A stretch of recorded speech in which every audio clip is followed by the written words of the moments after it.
What if the voice you prayed for your child to have was unlocked not by doctors, not by years of therapy, not by expensive treatments, but by a stranger you never imagined would matter, a stranger whose presence carried the miracle you thought was impossible?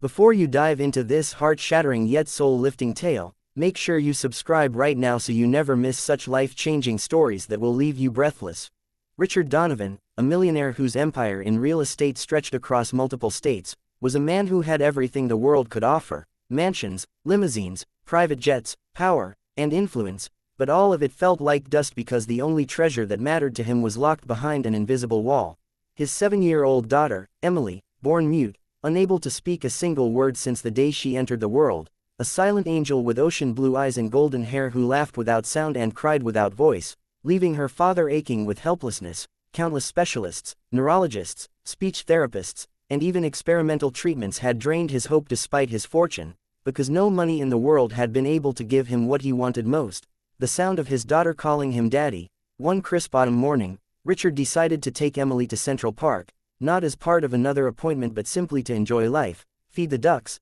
and let her feel normal. Yet destiny had been waiting there with a twist, cruel and kind all at once, for as they walked hand in hand along the path lined with falling golden leaves, a tall black man in simple clothing sat by the lake, strumming an old guitar, his voice deep and raw, singing a soulful hymn that seemed to rise not from his throat but from his very soul. And as Emily's eyes locked onto him, something strange happened. She froze, her grip tightening on her father's hand, her eyes widening with an emotion Richard had never seen before, as if she understood the words pouring from the man's heart even though no one else paused to notice. Richard felt a strange chill, confusion mixing with protectiveness, until Emily suddenly let go of his hand, walking slowly, almost hypnotized, toward the stranger, who looked up and smiled warmly at her, saying gently, "You can hear me, can't you, little one?"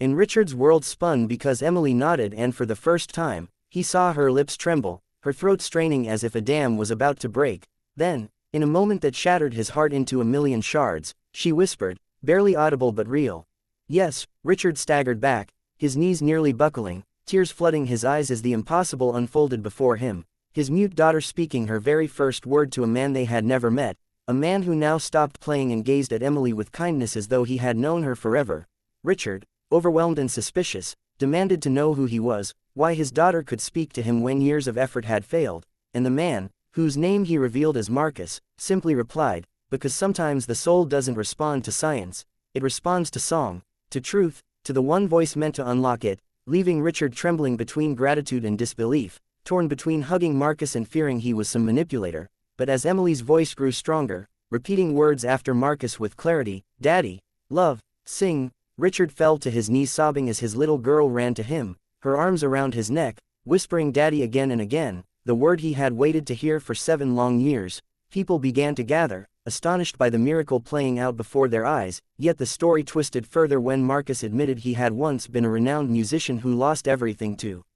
tragedy, losing his own daughter to illness years ago, and ever since, he wandered the parks singing not for fame but to feel close to her memory, unaware that his voice carried the key to another child's freedom. Richard, struck by fate's cruel symmetry, insisted on rewarding Marcus with money, offering him checks, property, anything, but Marcus shook his head, saying, "All I wanted was for one child to find her voice where mine could not," before turning to leave quietly. But Emily ran after him, crying, "Don't go, Uncle Marcus," her voice ringing like silver bells. And for the first time Richard saw his daughter not as broken but as whole, her laughter alive in sound, her words flooding like water after a drought, and he realized no amount of money could equal what had just happened. Yet the story darkened once more when news spread across the city that a millionaire's daughter had spoken for the first time thanks to a stranger in the park, drawing media frenzy, scientists demanding to study Marcus, corporations trying to exploit his gift, and skeptics calling it a hoax. But through the chaos Richard only knew the truth,